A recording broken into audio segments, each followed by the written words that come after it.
হাসিনা সরকারের মতো ভারতের সঙ্গে সুসম্পর্ক গড়ে উঠুক তারেক সরকারেরও। ভিসা সেন্টার চালু হওয়ার আশ্বাসে এই মুহূর্তে আশায় বুক বাঁধছে সীমান্তে ব্যবসায়ী সহ দুই প্রান্তের শ্রমজীবী মানুষ। অন্যদিকে বাংলাদেশিদের জন্য নিষেধাজ্ঞা তুলে দিল হোটেল ব্যবসায়ীরা।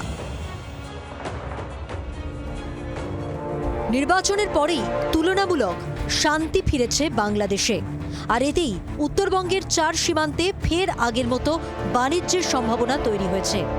দীর্ঘদিন ধরে সংকটে থাকা ব্যবসায়ীরা আশার আলো দেখতে শুরু করেছেন।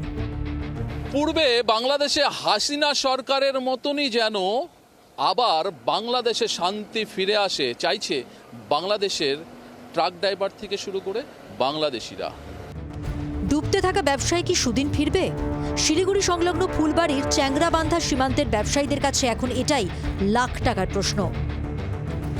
এখন চাইছি দুই দেশ বন্ধুত্ব হোক, আমরা ব্যবসা বাণিজ্য করি এবং আমাদের সুসম্পর্ক গড়ে উঠুক। মানে হাসিনা সরকারের সময় যা ছিল তা আবার পুনরায় ফিরে আসুক। বলুন এটা কি বলবো, এইভাবে যদি চলে তাহলে আমরাও চলতে পারবো। হাসিনা সরকার যেরকম ছিল ওই রকম আবার হবে। গত বছর আগস্টের পরে অন্য সব ভিসা বন্ধ হয়ে যাওয়ায় বিপাকে পড়েন সীমান্তের ব্যবসায়ীরা। বাংলাদেশের পঞ্চগড় জেলা এবং ফুলবাড়ির ব্যবসায়ীদের প্রচুর ক্ষতির মুখে পড়তে হয়।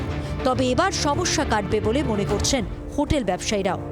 দুদেশের সৌহার্দ্য, ভ্রাতৃত্ববোধ কিভাবে আবার উজাগর করা যায়, কিভাবে আবার রিলেশনশিপ বেটার করা যায়, সেই দিকে মাথায় রেখে এই ভিসা কেন্দ্রটি যেটা একজন ফ্র্যাঞ্চাইজি নিয়ে চালাতো সেটাকে ইমিডিয়েটলি চালু করা। কারণ এটা আমরা অনেক লড়াই করে এই ভিসা সেন্টারটাকে এখানে আনতে পেরেছিলাম। এর পিছনে আমাদের অনেক চিঠি করতে হয়েছিল এক্সটার্নাল অ্যাফেয়ার্স মিনিস্ট্রিকে।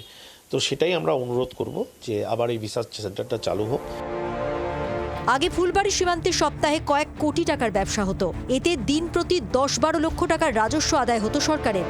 বাংলাদেশে অস্থির পরিস্থিতি শুরু হতেই 75 থেকে 80% ব্যবসা কমে যায়। বিএনপি ক্ষমতায় আসার পর পরিস্থিতি কিছুটা স্বাভাবিক হয়েছে। মার্চের শেষে ঈদ, তারপরে 10 দিন বাংলাদেশের সরকারি ছুটি থাকে। সেই কারণে এপ্রিল থেকে ব্যবসায় নতুন করে গতি আসবে বলেই ধারণা ব্যবসায়ীদের। শিলিগুড়ি থেকে নারায়ণ সিংহ রায়ের রিপোর্ট, জি 24 ঘন্টা। বাংলার আওয়াজ, বাঙালির আবেগ, জি 24 ঘন্টা।